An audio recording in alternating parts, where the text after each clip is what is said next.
am Crystal Keys, and welcome to Workplace Keys to Success, a channel that brings you an unfiltered, no-nonsense approach to surviving workplace bullying. This week, we're going to continue to go through the results of my doctoral research and talk about organizational culture and narcissism. Well, before we proceed, I want to remind you to subscribe and like and share your experience below kindly. Share your successful strategies. Let's help others overcome workplace bullying. Within my doctoral research, I have 3 questions leading to multiple hypotheses. Last week, we talked about if there was a correlation between workplace bullying and leaders with narcissistic tendencies. And the answer was yes, there is a correlation. This week, the question is there a correlation between leaders with narcissistic tendencies and organizational culture? Are they connected? Do they affect one another? Do they influence one another? And my final results are there's no significant relationship between leaders with narcissistic tendencies and an organizational culture. Now, former researchers determined toxic organizational cultures exist due to leaders with narcissistic, egotistical tendencies, practicing incivility, and the use of bullying to stress, intimidate, and humiliate individuals. Additionally, leaders exhibiting narcissistic tendencies often incite multiple organizational channels, from high-risk decisions to distressed work relations.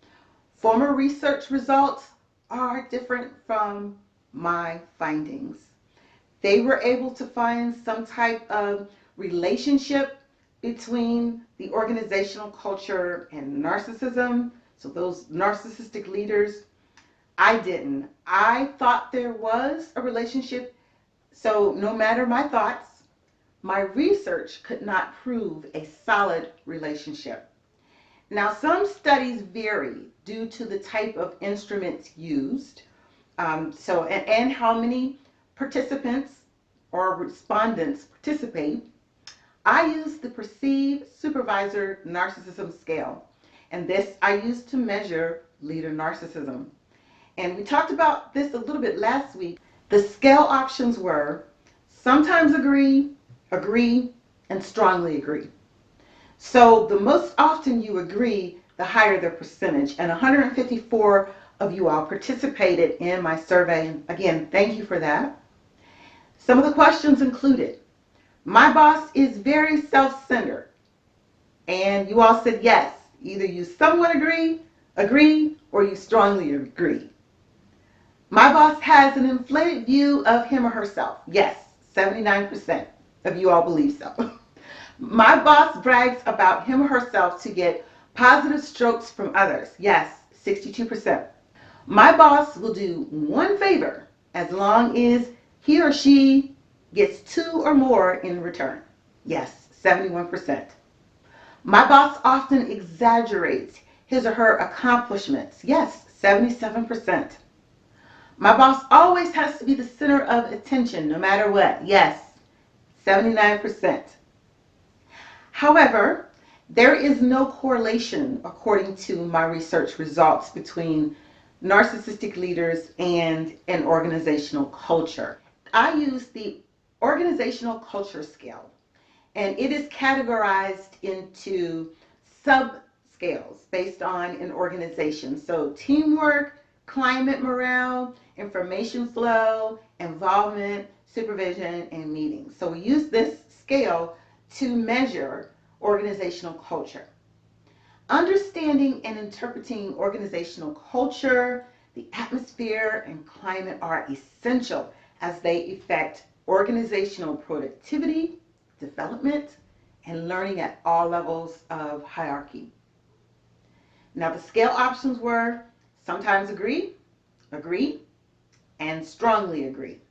So again, the subscales were teamwork, morale, informational flow, employee involvement, supervision, management, leadership, and meetings.